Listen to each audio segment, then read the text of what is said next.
Hello! Hello, hello, hello! Magandang araw at magandang buhay at panibagong vlog na naman si Bonsai Stanglong po. So, i-workshop natin itong budget-rated na hibiscus. Okay? Kung nasundan nyo yung kanyang kwento, ito yung from cuttings na hinant natin doon sa aking backyard. Okay? So, ito na siya ngayon. Tinubuan na ng mga sanga at pwede nang i-workshop. Okay? So, samahan nyo ulit ako at i-workshop natin itong aking hibiscus o isang uri ng gumamela. Okay? So, makikita nyo dito mas malalaki yung mga sanga na nasa taas kaysa doon sa nasa baba. Okay?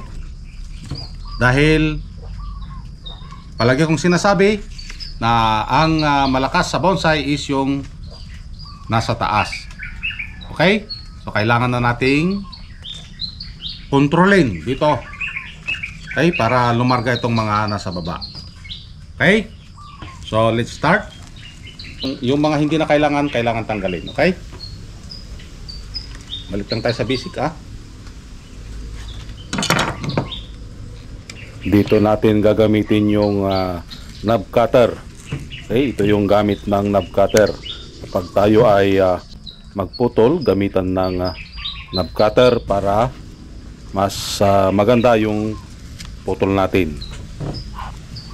Kaya kung tayo ay nagwo-workshop, mas maganda kung ang gamit natin ay kumpleto. Kailangan natin itong mga gamit na ito para hindi mauga ang ating halamang bonsai. So, yung iba nilalagari. Ako dinirect ko na.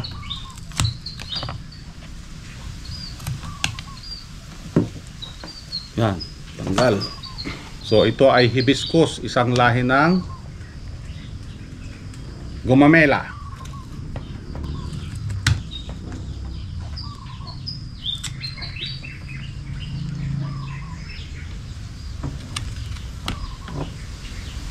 Kung tayo ay magpuputol, itago natin yung pinagputulan. Okay? Kung mapapansin nyo, kung iharap ko ito, nakatago. Okay? Wala kang makitang pinagputulan dito. Okay? Kung nandito ka, kabila, makikita mo. Yan. So nakatago. Ito yung bubuhayin natin, and then ito. Okay? So ilan yung sanga na natanggal natin? Isa dito. Saan yung isa? Dalawa yun kanina. Uy, nawala. Where's yung isa? Nawala. Dalawa ito kanina na pinutol. Ito. Okay? Dalawa. Yung tinanggal natin na sanga. Tanggalin lang natin yung mga pinagputulan natin nung una.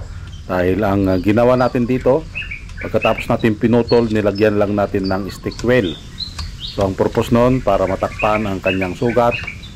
At ito ngayon, tatanggalin natin yung mismong kanto ng pinagputulan. So para matanggal, gamitan natin ulit ng knob cutter. Ganito lang ang ating gagawin kapag yung pinagputulan ay hindi pa natanggal. So ano ba yung sinasabi kong pinagputulan? Yung mismong kanto ng pinaglagarian natin. So dapat yung kanyang putol ay maganda. So ito yung trabaho ng knob cutter. Sa mga baguhan, mas maganda kung kumpletuhin natin ang ating gamit. Unti-unti nating ipunin ang ating mga gamit dahil mahal din ang gamit na pang bonsai.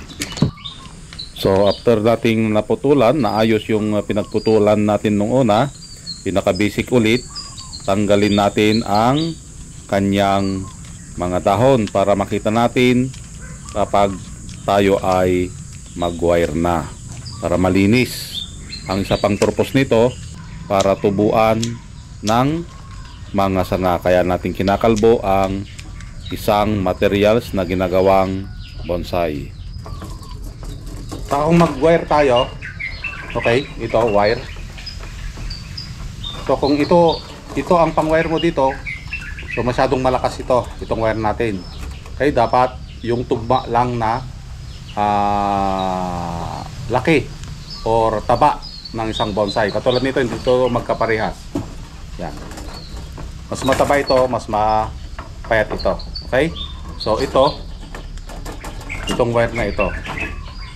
Yung wire na, pag-wire natin, iganyan mo at kayang itulak ng wire, ibig sabihin kaya niyang dalhin. Yun ang gagamitin natin. Okay? Katulad nito, kaya niyang pagalawin. Yan, kaya niyang pagalawin. Ibig sabihin, kaya niya. Okay? Ito lang sa parting taas natin i-wire dahil nagpapalaki pa tayo ng mga sanga. Ayan.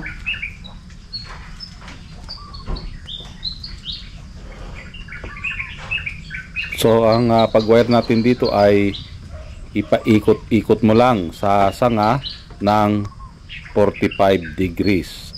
Parang yung ginawa mo sa kanya. Agoy. Pinaikot-ikot mo lang pero hindi mo minahal. Agoy.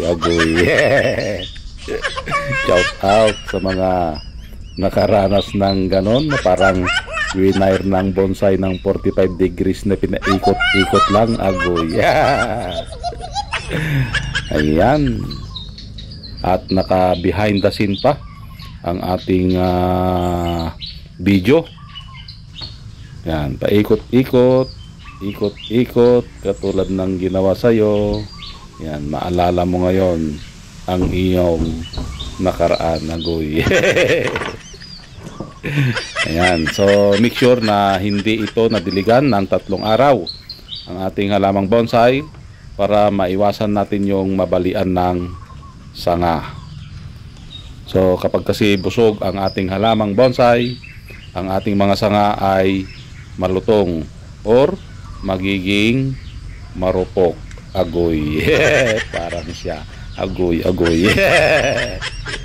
Parang siya talaga kapag nadiligan, marupok. Agoy. Ayan. At malapit na tayong matapos dito sa pagwa-wire na ito. So guys, natapos na nating i-wire. Okay? So nagtataka kayo dito, mayroon tayong mga sanga na hindi na i-wire. Ito, katulad nito. Okay? Dahil pinapalaki pa natin. Okay? Pinapalarga pa natin.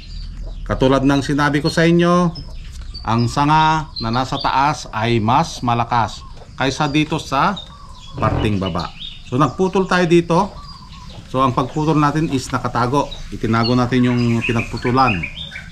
Yan, papunta dyan. Yan sana yung kanyang magiging itsura. Pero kailangan natin palargahin ito dahil ang mga sanga nito ay dapat mas malaki kaysa dito sa parting taas.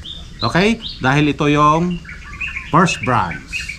So dapat ang puno mas malaki sa parting baba. Yan. And then paliit ng paliit papunta doon sa tuktok. Okay? Para maging tapered. Okay? So antayin natin ito ulit na makarecover dahil kinalbo natin. Okay? Bakit natin kinalbo? Para makita natin yung mga sanga na dapat nating i-wire. Malinis ito pag ito ay i-wire mo. Dahil nakakatulong din yung pagkalbo para tubuan ng panibagong sanga ang ating halamang bonsai. So ang pag-wire natin dito is nasa primary branch pa lang tayo. Unang sanga. Ang braso pa lang ang pinoprovide natin. Wala pa yung mga daliri. Okay? So antayin natin ito na makarecover and then i-unwire ulit natin and then i-rewire. Okay? Hanggang sa pakapal na ng pakapal ito. So wala muna tayong putol-putol dito, maliban doon ito.